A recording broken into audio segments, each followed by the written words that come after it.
आज किसानों की जमीन जा रही है, कल हमारे मकान, आपके फ्लैट जाएंगे 100%। बड़ी बात डॉक्टर साहब, बड़ी बात बिल्कुल बिल्कुल कह रहा हूँ मैं, ये सब प्रेसिया है, ये प्रेस वाले नहीं है, ये प्रेसिया है। रात को गोदी में बैठती है, सुबह उठ के नाचती है, बोलती रहती है।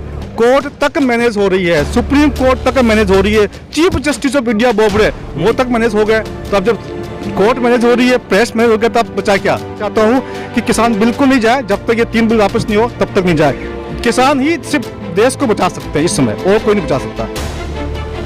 देश पूरी तरह से पंगु हो चुका है।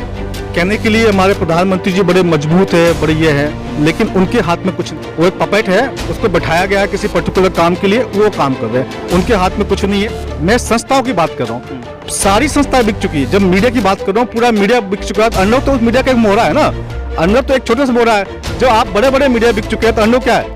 देश की सुप्रीम कोर्ट मैनेज हो रही है, देश की न्यायिक संस्था पे बहुत बड़ा प्रश्नवाचक चिन्ह लग चुका है। ऐसे न्यायाधीश अगर देश में नहीं हो तो ज्यादा अच्छा है। नमस्कार, मैं हूं देव। इस समय आप देख रहे हैं लोकतंत्र टीवी। ये सिंघू बॉर्डर है, जहां लगातार किसानों के साथ साथ डॉक्टरों की भी एक बड़ी मुहिम जो है यहां पर चल रही है। मैं आपको बता दें कि हमारे साथ एक डॉक्टर हैं कोठारी जी, जो लगातार सोशल मीडिया पर इनकी वीडियो जो है तेजी से लगातार वायरल होती नजर आ रही हैं। लॉकडाउन में भी तमाम चीजें जो है नजर आ रही थी। अब कोठारी साहब जो हमारे साथ मौजूद हैं, ऐसे वक्त में जहां एक तरफ किसान जो है आंदोलन, किसान आंदोलन उफान पर है और लगातार किसान आंदोलन के साथ नजर आ रहे हैं कि अब अगला कदम क्या होगा। सर कोठारी जी, बहुत बहुत स्वागत है आपका लोकतंत्र टीवी पर। क्या देख पा रहे हैं किसान आंदोलन जिस तरीके से लगातार आवाज उठा रही है, सरकार के उन तमाम दस्तावेजों को खारिज कर यह कह रही है कि बिल जो है रद्द ही करना पड़ेगा, संशोधन की कोई बात नहीं। बिल तो सरकार को वापस लेने ही पड़ेंगे, चाहे आज ले, एक सप्ताह बाद ले, एक महीने बाद ले, 2 महीने बाद ले। बगैर बिल लिए हुए किसान ऐसे जाएंगे नहीं, और हम पूरी तरह से साथ में हैं। हम लोग रोज यहाँ पर आकर किसानों को समर्थन देंगे। सरकार को हर हाथ में ये काले कानून वापस लेने पड़ेंगे। नहीं, इतना कॉन्फिडेंशियल तरीके से क्या वजह क्या है? क्यों नहीं सरकार मांग रही इस बातों को, क्यों पीछे नहीं हट रही है? 2 बात है, इतना कॉन्फिडेंस कैसे है? आजादी के बाद ये पहला ऐसा आंदोलन है जिसमें भारी संख्या में लोग, जनता यहाँ पर एकत्रित हुए हैं, और इनको सिर्फ किसानों को नहीं, किसानों को जनता का समर्थन है। जो सरकार बता रही है ना, ऐसा कुछ नहीं है, पूरे देश की जनता का समर्थन है, पूरे देश के किसानों का समर्थन है।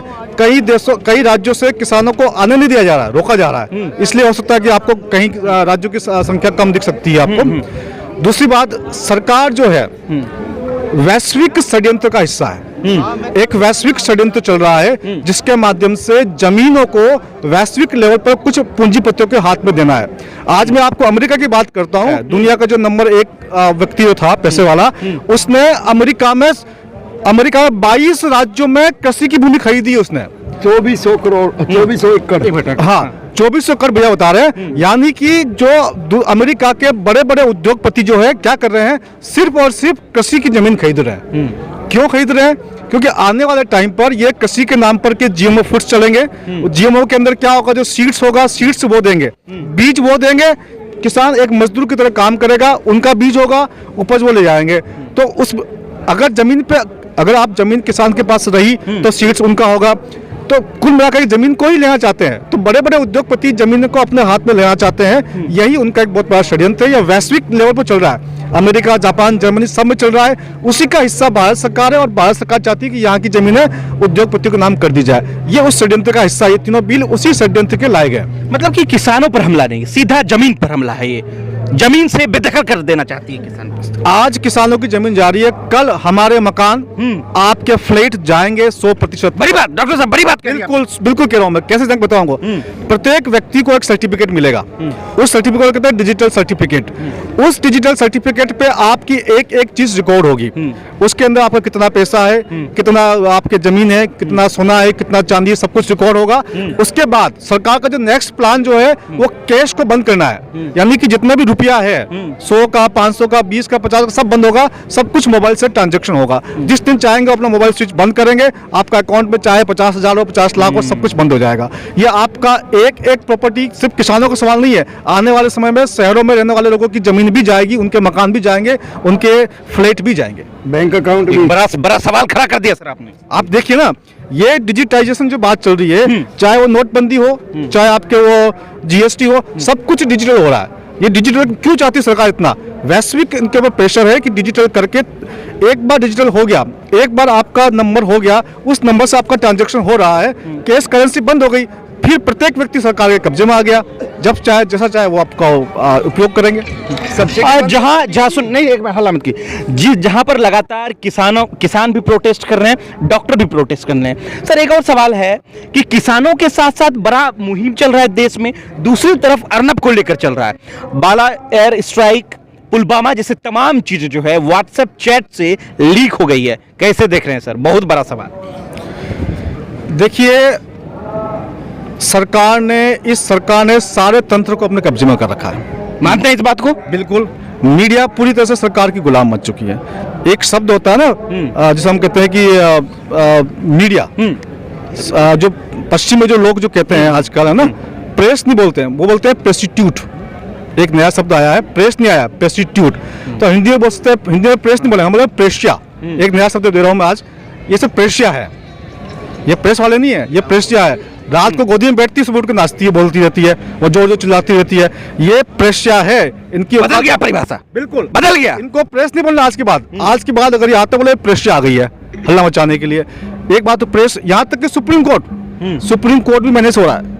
लोग नहीं बोल पाते हैं, क्यों? तो बोलेंगे तो आपके ऊपर केस चल जाएगा, कोर्ट को आपके ऊपर केस कर देगी, इसलिए हम बोल सकते हैं। लेकिन मैं बोल रहा हूँ खुलेआम, जो करना है करे। कोर्ट तक मैनेज हो रही है, सुप्रीम कोर्ट तक मैनेज हो रही है, chief justice of India Bobde वो तक मैनेज हो गए। तो अब जब कोर्ट मैनेज हो रही है, प्रेस मैनेज हो गया, तो अब बचा क्या जनता के पास? एकमात्र रास्ता है, किसान यहाँ पर आए हुए हैं। मुझे बहुत खुशी, सबसे अधिक खुशी मैं तो चाहता हूँ कि किसान बिल्कुल नहीं जाए, जब तक ये 3 बिल वापस नहीं हो तब तक नहीं जाए। किसान ही सिर्फ देश को बचा सकते हैं इस समय, और कोई नहीं बचा सकता। जो सोसाइटी में रहने वाले लोग हैं, उनको इतनी समझ भी नहीं है जितनी समझ किसानों को है। समाधान से पहले नहीं जाए किसान, जो समाधान के बाद भी ना जाए। नहीं, समाधान जो किसानों की मांग है, मांग पूरी हो जाएगी तो फिर जाएंगे, फिर जा सकते हैं। फिर जाएंगे। नुकसान हो रहा है सर देश का, सोचिए ना। नहीं, देश का नुकसान कौन कर रहा है? देश की जीडीपी -24% कौन लगाया?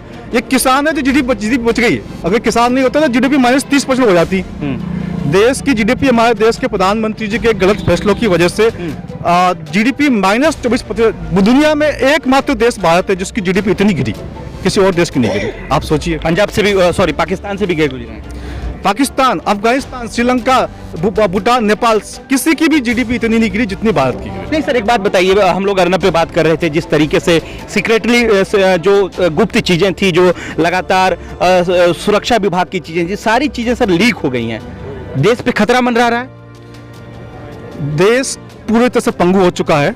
कहने के लिए हमारे प्रधानमंत्री जी बड़े मजबूत है, बड़े ये है, लेकिन उनके हाथ में कुछ नहीं है। वो वैश्विक षड्यंत्र की एक कठपुतली है, वो एक पपेट है, उसको बैठाया गया है किसी पर्टिकुलर काम के लिए, वो काम कर रहे हैं। उनके हाथ में कुछ नहीं है, इसलिए ही वो चाहते हुए भी, अगर नहीं चाहे केस बिल को वापस लेने की बात नहीं कर रहे हैं। लेकिन अल्टीमेटली जीत हमारी होगी और किसानों की जीत होगी जो चाहते अर्नब पे बोलिए ना सर, अर्नब का नाम लेके बोलिए, क्यों नहीं बोल रहे हैं? मैं किसी व्यक्तिगत टिप्पणी की बात नहीं कर रहा हूँ, मैं एक संस्था की पूरा देश सर बेच दिया, आप कह रहे हैं कि मैं संस्थाओं की बात कर रहा हूँ। सारी संस्थाएं बिक चुकी है। जब मीडिया की बात कर रहा हूँ, पूरा मीडिया बिक चुका है। अर्नब तो मीडिया का एक मोहरा है ना, अर्नब तो एक छोटा सा मोहरा है। जो आप बड़े बड़े मीडिया बिक चुके हैं, तो अर्नब क्या है? सुप्रीम कोर्ट के जजेस भी शामिल है, इस तरह की बात चल रही, लग रहा है सर उस व्हाट्सएप चैट में।